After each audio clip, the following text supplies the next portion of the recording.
Lo sacaron. Claro. Fíjese qué dato interesante. Hasta el presente hemos hablado de Urbano VI, de quien dijimos que era un papa austero, era un papa humilde, pero era muy discreto y muy desatinado. Es interesante que en la lista de los papas, Urbano VI aparece como papa. ¿Me escucharon, no? Urbano VI, aquel que decían que era el papa loco, ese Urbano aparece en la lista de los papas. Y aparece en la lista de los papas porque fue, a pesar de su desatino, fue austero, fue humilde y su propósito era noble.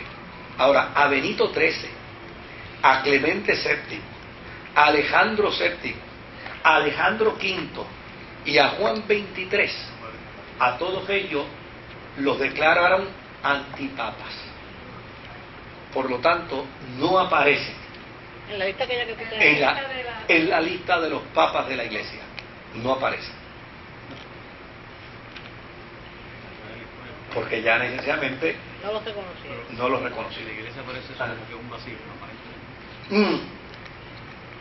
Aparecen unos periodos vacíos, pero como papas no. Como papas no son reconocidos. Y porque claro. y porque como que sin el primer orden, Urbano fue antes de los otros así que hasta él. Exacto, ¿verdad? exacto, sí. Sí, llegan hasta Urbano, de ahí se deja el vacío, eso no se menciona, y llegamos hasta el próximo que la Iglesia pueda reconocer.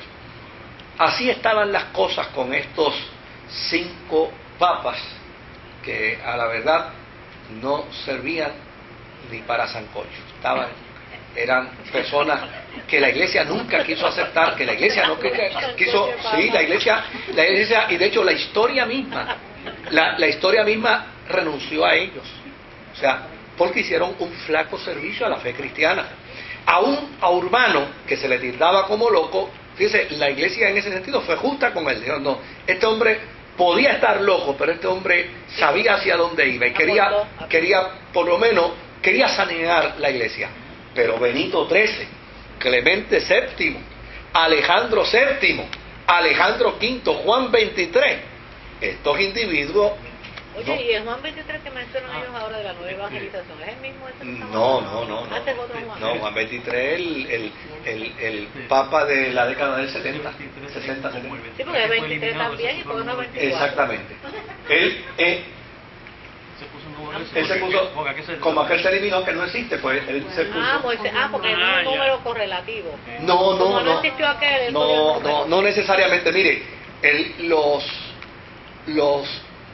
nombres papales tienen su origen, obviamente, como resultado de los títulos de nobleza imperiales. Augusto César Constantino, ¿verdad? Pues entonces, de la misma manera, el rey Alfonso V o el rey Carlos II, Carlos I, pues entonces, de luego, el que le sucedía, en ocasiones lo que hacía era, decía, como lo voy a emular, entonces si él fue primero, yo me declaro segundo. Por eso era correlativo. Porque sigo su política, pero no necesariamente era correlativo. No, podía nombrarse a un Carlos I, por dar un ejemplo, ¿verdad? Y podían pasar 3 papas más, o 4 papas más. Y después en el 5.º papa decía, a mí me gustó cómo trabajó Carlos I. ¿Y se ponía Carlos I? Entonces, Carlos II. Pues eso es lo que estoy diciendo, que los Sí. números eran correlativos. correlativos. En términos de nombre. Bueno, en términos de nombre, sí, ahora te entendí. Sí. Si había ya un 23, Ajá. por eso mi pregunta, Pero si como la estamos... Iglesia no lo Sí. reconoce, Un 22. Pero no un necesariamente... 24, había un 23. Exactamente, pero este no fue aceptado por la Iglesia.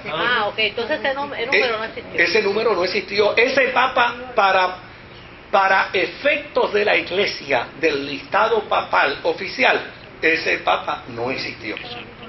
Sí, él lo dijo, Sí. pero puede traer confusión con este es el mismo Juan 23. Exactamente. Y el Juan del 23 de la nueva evangelización. Porque este Juan 23 lo que hace es vindicar el nombre no el Papa, sino el nombre. De aquel muerto.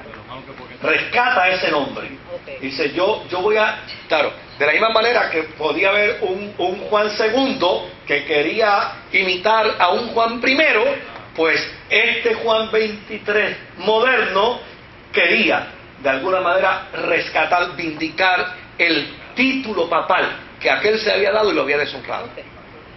Ajá. Lo que le está preguntando, debió haber existido un 22, un 20, un 20 para atrás. O un 24. No necesariamente. No necesariamente. Porque esa era la prerrogativa del Papa. Él escogía el número. Darse el nombre y el número que quisiera. El nombre que quería. Sí, No era por... sí, sí. ¿Los papas se casaban? Ah, no, ya aquí no.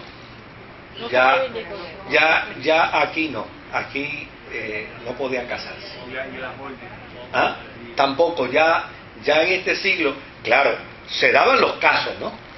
Se daban los casos, pero eran no con la aprobación de la Iglesia.